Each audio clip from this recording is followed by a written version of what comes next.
Merci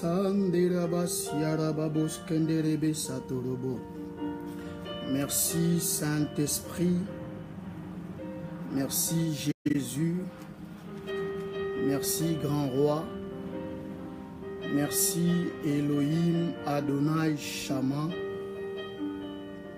merci le Dieu Tout-Puissant, merci celui qui vit à jamais, qui établit son règne d'éternité en éternité. C'est lui en qui il n'y a ni changement, ni ombre de variation. C'est lui qui a créé le ciel et la terre. Béni sois-tu, Maître de l'univers. Béni sois-tu, le Dieu Tout-Puissant.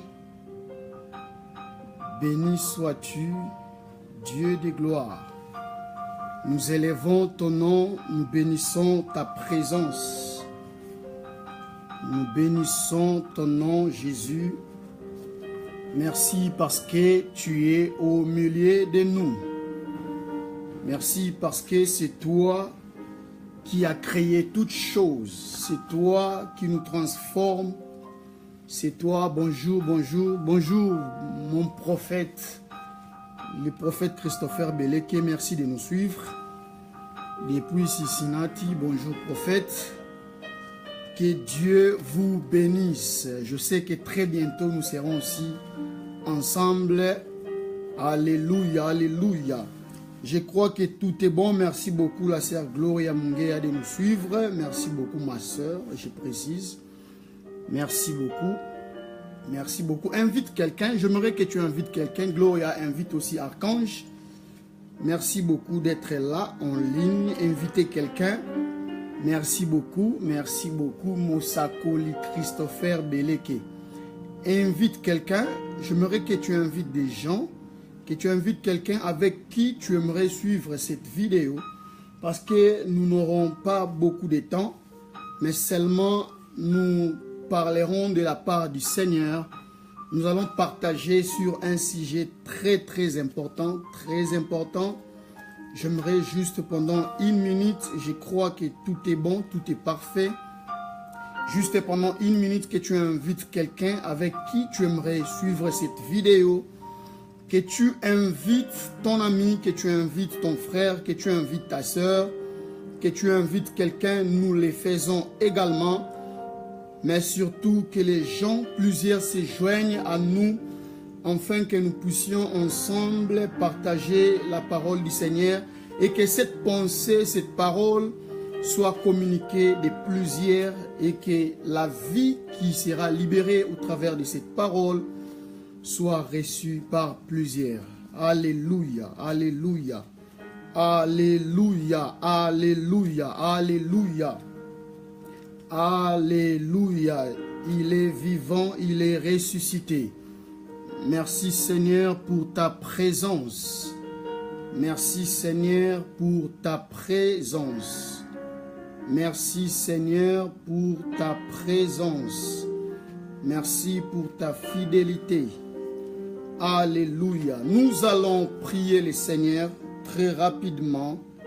Nous allons prier le Seigneur avant de pouvoir commencer notre intervention de ce midi pour certains, soir pour les autres, matin pour nous. Nous allons prier le Seigneur. Seigneur Dieu, nous voulons te dire merci pour ces moments agréables que nous sommes en train de passer dans ta présence. Nous prions que ces moments nous soient favorables comme cela a toujours été le cas. Bénis quelqu'un qui écoutera cette parole, que quelqu'un soit motivé, que quelqu'un soit déterminé, afin que plusieurs vies et plusieurs destinées soient changées et boostées dans le nom de Jésus-Christ. Amen. Alléluia, alléluia, alléluia.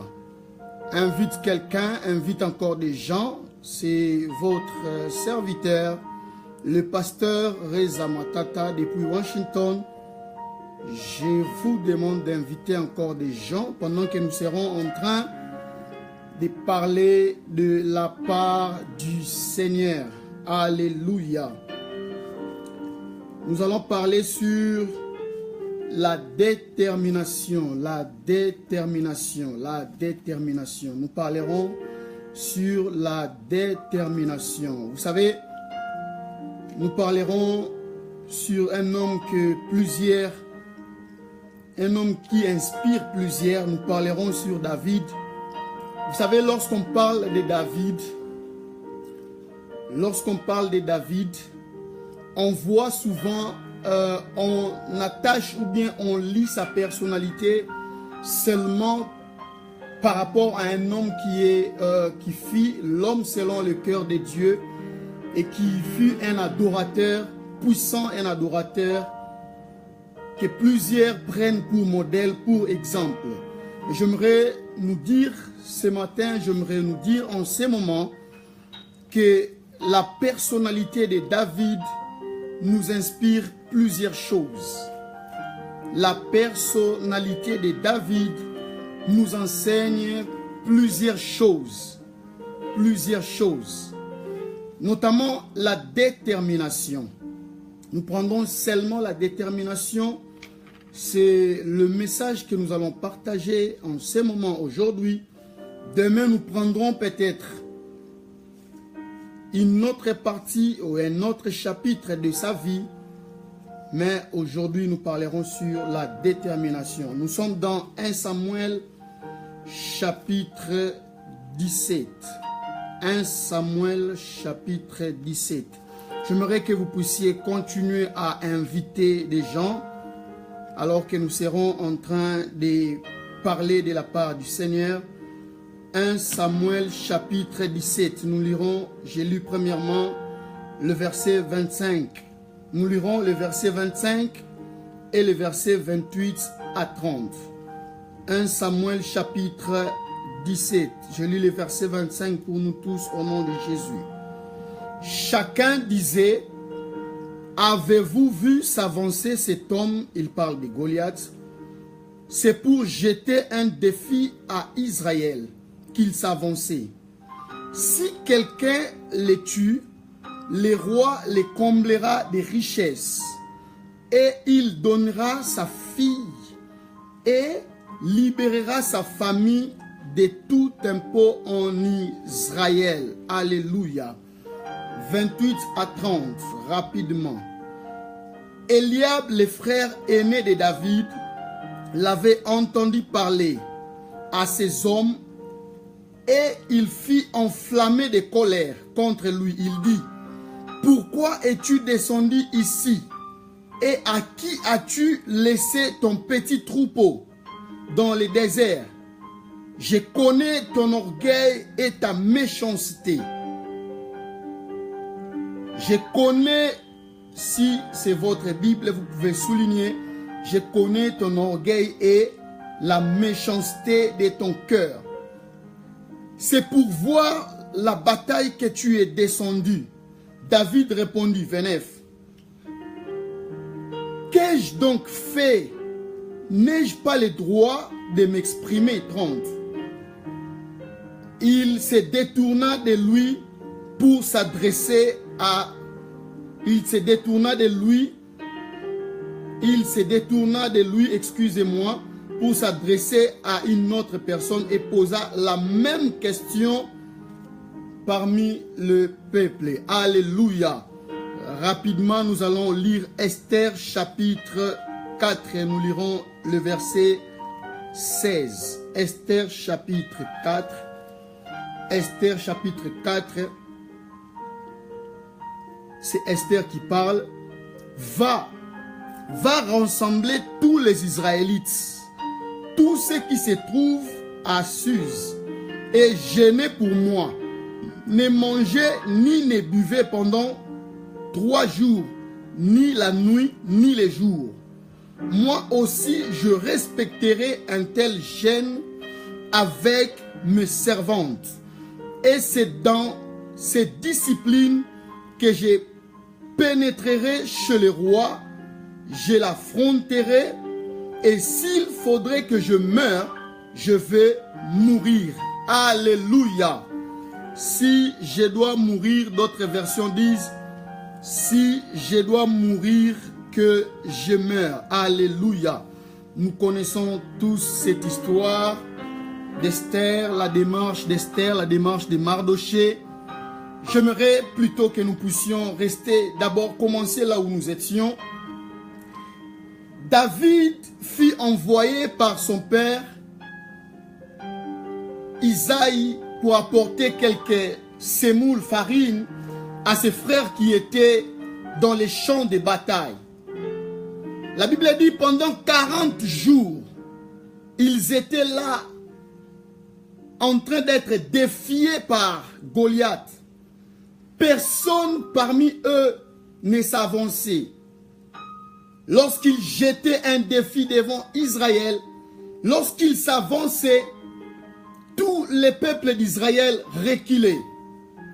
Parce que personne ne voulait affronter Goliath, vu sa taille, vu son expérience dans les combats, dans la bataille. Personne ne l'affrontait. Mais lorsque David est arrivé, David a trouvé le combat. Je suppose que ce fut le 41e jour. Chiffrologiquement, Israël était déjà mort. Mais le jour suivant, David arriva avec la nourriture. Mais il n'a pas encore vu ses frères. Il commença à poser des questions aux gens qui étaient dans les champs de bataille. Et ces gens parlaient des bénéfices qui suivaient à celui qui devrait battre Goliath, à celui qui devait ôter la honte dans le peuple d'Israël, à celui qui devait un peu comme sauvegarder la dignité de l'armée de l'Éternel. Lorsque ces gens lui ont dit que voilà, on donnera la fille du roi à celui qui battra Goliath, on enlèvera les impôts. Imaginez, vous qui habitez les États-Unis ou l'Europe, excusez-moi, que l'on puisse enlever les impôts, toute forme de taxes, parce que l'un de vous a battu Goliath. Quel privilège! Mais Eliab vit David. Je commence notre message de ce matin. Eliab vit David en train de converser avec ces hommes, toujours dans les champs de bataille. Lui dira à David, David, mais qu'est-ce que tu fais ici? Je connais ton orgueil, je paraphrase, je connais la méchanceté de ton cœur. Es-tu descendu pour suivre les batailles, pour regarder la bataille? Eliab ne savait pas que David avait premièrement apporté la nourriture pour eux, afin qu'ils prennent de l'énergie, tout en observant Goliath en train d'insulter l'armée de l'Éternel. Remarquez, David n'a pas posé la question à Eliab. Mais Eliab commença directement à le décourager, à le frustrer. Et plus tard dans l'histoire, on rappellera, l'histoire dira lorsque David fut engagé comme celui qui devait affronter Goliath, Saoul lui posa la question: es-tu sûr que tu pourras affronter Goliath? Celui-là tu n'es qu'un jeune. Celui-là est expérimenté dans les combats depuis sa jeunesse. Je me suis posé une question en lisant cette histoire ce matin. Entre Eliab, le frère aîné de David, et Saoul, qui pouvait poser la question à David, qui tu es un jeune, que tu n'es qu'un jeune, comme pour dire tu n'as pas assez de force pour affronter cet homme. Saoul ne connaissait David que comme un jeune homme qui jouait bien à la trompette. Parce que c'est la première fois qu'il fut entré dans la maison royale, c'était pour jouer lorsque les esprits mauvais tourmentaient les rois. Mais Eliab et Abinadab connaissaient très bien David. Ils connaissaient très bien qui était David. Lorsque l'Éternel fit envoyer son prophète Samuel dans la maison de Isaïe, le Bethlémite, 1 Samuel chapitre 16. Le prophète arriva dans la maison d'Isaïe. La Bible dit que Isaïe lui présenta ses 7 fils, selon lui, robustes, selon lui. Mais l'Éternel dira, ne regarde pas ce qui frappe aux yeux. Je paraphrase. David fut désigné à la place de ses frères. Eliab le savait. Abinadab le savait. Et tous le savaient. Mais il fut le seul qui est resté à la maison. On a préféré envoyer ceux qui n'avaient pas l'huile sur la tête dans les champs de bataille. Mais lui qui avait l'huile sur sa tête est resté. Lorsque le temps pour lui est arrivé pour aller dans les champs de bataille, Eliab était sans oublier que David a eu à tuer l'ours, a eu à tuer le lion. Il a arraché, il dira, lorsque le lion a volé une brebis, je courais derrière et j'arrachais la brebis dans la gueule du lion. Eliab le savait, Abinadab le savait. Mais pourquoi décourager un homme qui a pu donner plus ce genre de victoire auparavant? Vouloir être là en train d'observer pendant 40 jours. En réalité, ils observaient la défaite. Et ils lui donnent des paroles blessantes. Il lui dira, je connais la méchanceté de ton cœur. Je connais ton orgueil. J'ai lu cette histoire. Je n'ai vu nulle part où David a exhibé de l'orgueil.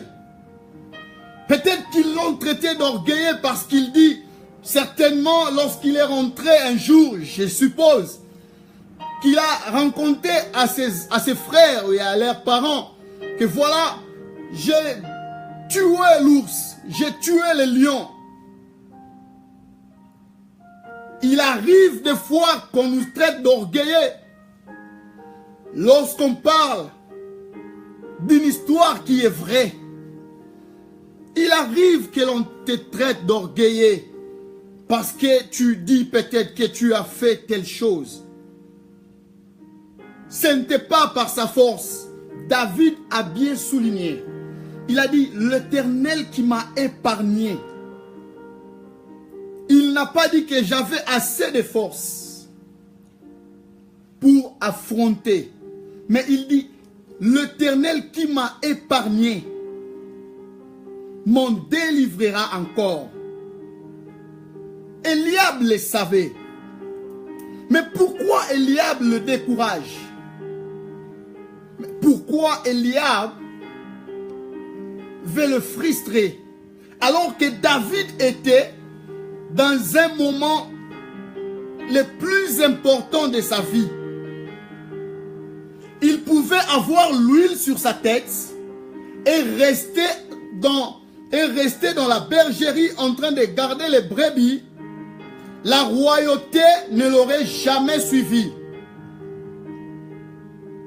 Il y a des gens qui ont l'huile à la tête, mais que les opportunités les manquent.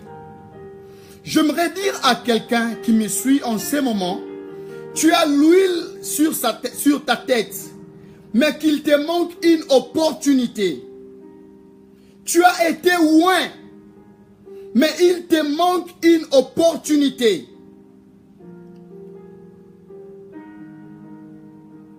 N'attends toujours pas que les hommes t'en créent, mais sois sensible à toute occasion qui se présente devant toi.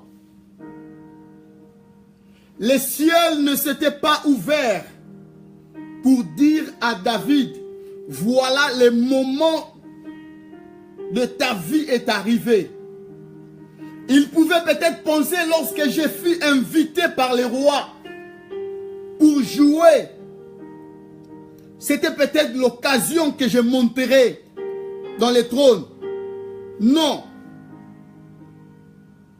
Mais l'occasion s'est présentée. L'occasion se présente à lui. Dès lors que l'occasion se présente, l'obstacle aussi se présente. Eliab, le grand frère aîné. Eliab, le grand frère aîné. Abinadab était là aussi. Il avait l'huile sur sa tête, mais il manquait de l'opportunité. Il manquait quelqu'un qui pouvait le pousser, quelqu'un qui pouvait parler de lui à d'autres, quelqu'un qui pouvait le présenter au monde, quelqu'un qui pouvait le pousser. Mais David a fait une chose qui a beaucoup tiré mon attention. David n'a pas fait attention aux critiques d'Eliab. Les gens qui étaient là pouvaient penser que David était un orgueilleux, parce que c'est lui qui parlait de l'orgueil de David, était son grand frère aîné. On sous-entend qu'il les connaît très bien. On pouvait dire que David était un orgueilleux. David avait la méchanceté dans son cœur. David aussi connaissait Eliab. C'est pourquoi David n'a pas posé la question à Eliab. Il a préféré poser la question aux hommes qui étaient là. Alléluia. Alléluia. Tu as l'huile sur ta tête, mais tu manques quelqu'un qui peut te pousser. Tu manques quelqu'un qui peut te présenter au monde. Tu manques une opportunité. Lorsque l'opportunité se présente, l'obstacle aussi se présente. Qui est l'obstacle? Eliab, mon grand frère aîné, qui selon les gens me connaissent très bien. Il dira, je connais la méchanceté de ton cœur. Tu es un orgueilleux. J'aime ce que David a fait. La Bible dit, David se détourna de lui. Sans lâcher ce qu'il avait commencé, il continua à poser la question à d'autres personnes. La même question. La Bible précise que les hommes lui donna la même réponse qu'on lui avait donnée premièrement. Mais je me suis posé la question. C'est quoi la réponse que David cherchait? David en continuant à poser la question, la même question aux gens. J'ai compris avec le Saint-Esprit qu'il était en train de vouloir s'automotiver. Il était en train de vouloir s'automotiver. Parce que sur le terrain, personne ne le connaissait. Personne ne savait qui il était. J'aimerais te dire, toi qui me suis, tu es là, tu n'es pas connu. Ta famille n'est pas connue. Ton père n'est pas connu. Ni ta mère. Ta famille n'a pas de nom. J'aimerais te dire, ce message est pour toi. Ce message est pour toi. Ce message te concerne. David a s'automotivé. Le fait pour lui de poser la question à d'autres personnes pour n'avoir que la même réponse, les réponses que les hommes lui donnaient motivait sa foi. En fait, les réponses qu'il obtenait des gens nourrissaient sa foi. David a nourri sa foi par les réponses qu'il obtenait auprès des hommes. Les bénéfices qui étaient réservés à celui qui tuera cet incirconcis. David s'est détourné d'Eliab. J'aimerais te dire, toi qui me suis, détourne-toi un peu d'Eliab. Détourne-toi d'Abinadab. Des hommes qui sont toujours là à te dire, tu ne vaux rien. Tu n'iras nulle part. Tu es orgueilleux. Tu n'as rien. Détourne-toi de ces hommes. Détourne-toi d'eux. Mais reste focus à ce que tu es appelé à faire. David savait que la royauté lui appartenait. Mais comment arriverai-je à la royauté? Il pouvait dire, il pouvait penser que mes frères qui sont costauds, robustes, qui vont au champ de bataille, peut-être qu'ils parleraient de moi, peut-être qu'ils vont me pistonner. Mais ce sont les mêmes frères sur qui il pouvait poser sa confiance qui étaient en train de le décourager.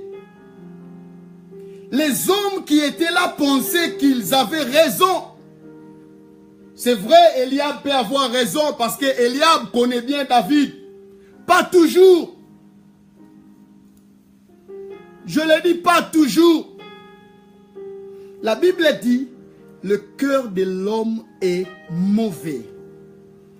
On ne sait pas pourquoi, on ne sait toujours pas le pourquoi du découragement d'Eliab. Combien aujourd'hui ne sont-ils pas découragés? J'ai dit la génération de David. La génération de David, c'est la génération des hommes infatigables. La génération des hommes qui ne se découragent jamais. Les genres de personnes qui n'abandonnent jamais. Jamais. Jamais ils n'abandonnent. D'ailleurs, la détermination, comme l'a dit un jour le pasteur Rodal, la détermination, c'est le vaccin, c'est un vaccin contre l'abandon. La détermination, c'est un vaccin contre l'abandon. Contre l'abandon. Et un jour, Mardochée a fait sa démarche après que l'édit du roi fut publié dans tous les pays. La Bible précise dans Esther chapitre 3 que l'édit du roi fut translate dans toutes les langues de sorte que personne ne puisse rater l'information. Lorsque Mardochée a pris cela, il commença sa démarche, je paraphrase. Et dans le chapitre 4, Mardochée, contrairement à Eliab, il dira à Esther 4, le verset 15, n'est-ce pas peut-être pour des moments comme celui-ci que tu as été établi dans la maison royale? Eliab pouvait peut-être dire, n'est-ce pas David, peut-être pour des moments comme celui-ci que tu as été loin? Peut-être pour de tels moments. Peut-être pour de tels moments. Vas-y, peut-être pour de tels moments. Mardochée dit à Esther, sans avoir la certitude du pourquoi elle a été là. Mais elle dit, peut-être pour de tels moments que tu as été dans la maison royale, peut-être pour de tels moments que toi, Esther, tu es là. J'aimerais te dire, toi qui me suis, cherche Mardochée qui te dit le pourquoi de ton existence, qui te dit le pourquoi tu es ici. Mais détourne-toi de Eliab. Détourne-toi de Eliab qui te traite d'orgueilleux. cherche Mardoché. Parce que Mardoché a donné à Esther une détermination qu'elle n'avait pas auparavant. La Bible dit, Esther chapitre 16, il dit, la Bible dit, Esther ne fut pas convoquée par le roi depuis 30 jours. Or, personne ne pouvait accéder sans que le roi ne puisse lui convoquer. Et Esther dira, c'est s'il s'agit de la vie ou de la mort. Alléluia. Alléluia. Il s'agit ici de la vie ou de la mort. Esther motivée, elle eut la détermination. J'aime ce qu'elle dit au verset 16. Esther dira, je affronterai le roi. S'il faudrait que je meure, je mourrai. J'aimerais dire à quelqu'un qui me suit, cette situation qui s'oppose devant toi n'est pas ta fatalité. Ces problèmes qui s'opposent à toi n'est pas une fatalité. Dis-toi une chose, peut-être que pour des moments comme celui-ci, que j'étais ici. Alléluia. J'aimerais dire à quelqu'un, peut-être pour des moments comme celui-là, les moments dans lesquels tu es en train de vivre, peut-être c'est pour des moments comme celui-là que tu es ici. Dieu ne fait rien au hasard. Aucun défi n'a cloué un homme qui a une destinée glorieuse. Si tu m'entends, donne-moi un amen. Aucun défi n'a cloué un homme qui a une destinée glorieuse. Mais chaque défi qui se présente devant un homme qui a une destinée est une opportunité pour élargir l'espace de sa tente. Alléluia. Alléluia. Détourne-toi de diable, mais attache-toi au conseil que te donne Mardoché. Je préfère les conseils de Mardoché. Mardoché n'a pas la certitude de ma destinée. Eliab connaît qui je suis. Eliab sait pourquoi le prophète Samuel fut dans notre maison. En ce temps-là, les prophètes ne se déplaçaient pas par hasard. Chaque déplacement du prophète était prophétique. Je répète, chaque déplacement du prophète était prophétique. Pourquoi? Parce qu'à chaque fois que le prophète déplaçait, il avait une mission à accomplir.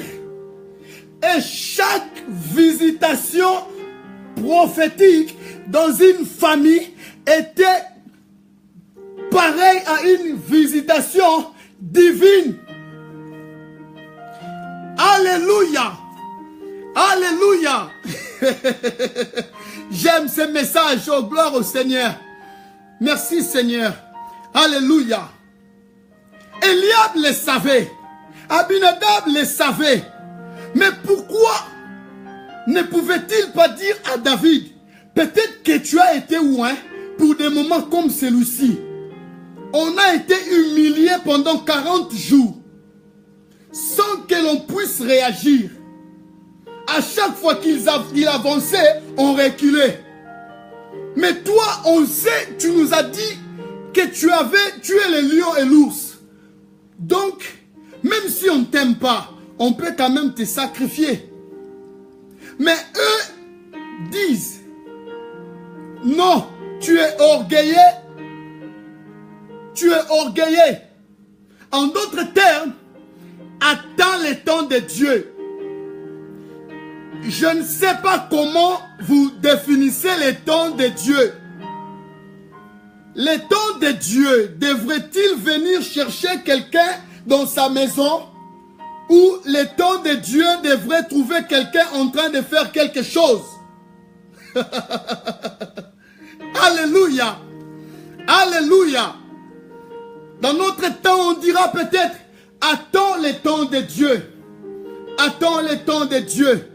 Si Mardoché, excusez-moi, était animé de la même foi qu'Eliab, il pouvait dire à Hadassah, Esther, attends le temps de Dieu. Mais Mardoché le poussa. Il dira, peut-être que c'est pour des temps comme celui-ci que tu as été dans la maison royale. Il savait que les risques, il connaissait les risques que Esther obtenait en affrontant le roi sans être convoqué.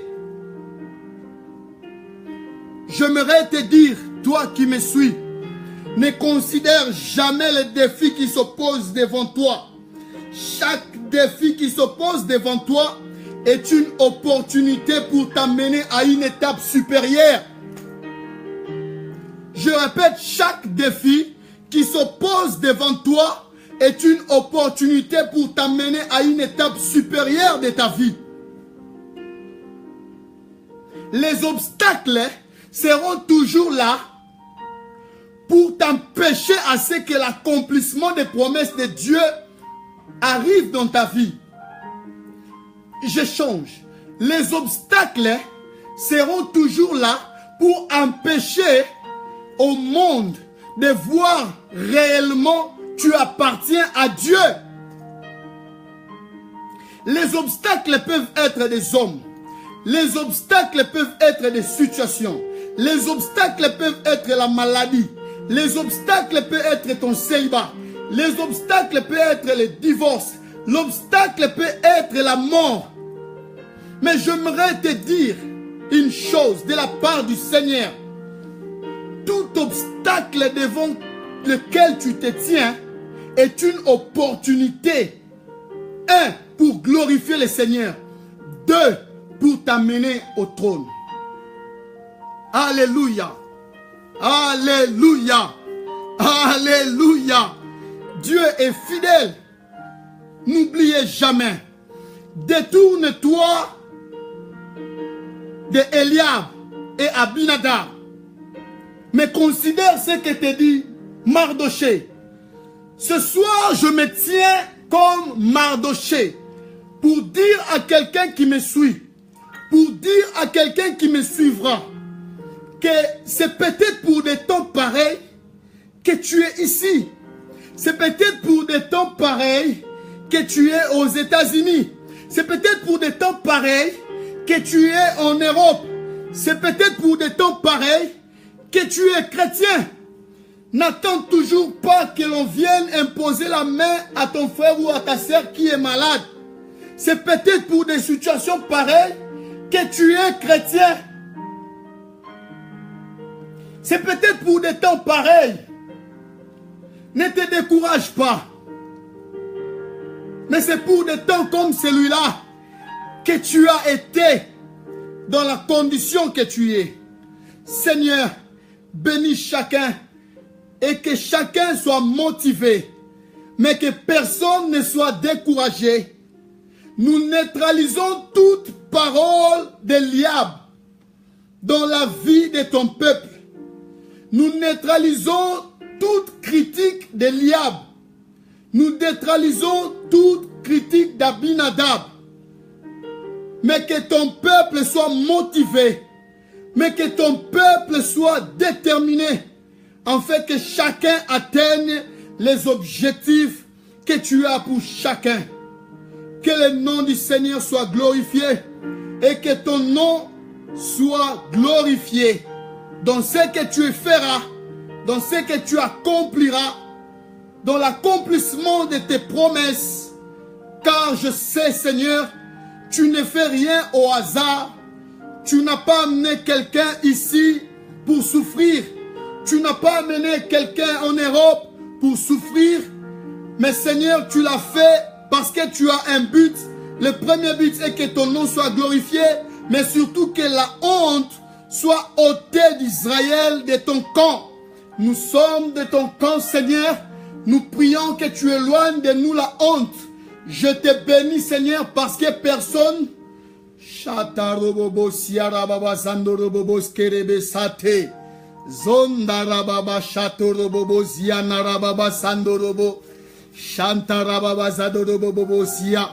Alléluia. Que Dieu vous bénisse. Que Dieu vous bénisse. J'ai envie de continuer, mais le temps me manquerait. Que Dieu vous bénisse. Mais avant que nous puissions clôturer cette vidéo, une chose que l'Esprit m'a mis à cœur maintenant même. Ce qui est important, lorsque Eliab parlait, personne n'a fait attention à ce que Eliab disait sur David. Personne ne fit attention à ce que Eliab disait contre David. Mais David avança. David avança, dit avec moi, je suis déterminé. Je suis déterminé. Je suis déterminé à atteindre mes objectifs avec Dieu. Que Dieu vous bénisse. C'était votre serviteur, le pasteur Reza Matata depuis Washington. Nous serons là ce soir déjà dans notre rendez-vous de chaque lundi en ligne de prière et à la maison avec ceux qui sont ici à Washington. Nous serons là avec des moments, dans un moment favorable et béni. Nous prierons, nous adorerons le Seigneur et nous bougerons le trône de Dieu afin que des vies soient changées et transformées. Que Dieu vous bénisse. À nous revoir sur Facebook Live le lundi prochain. Merci.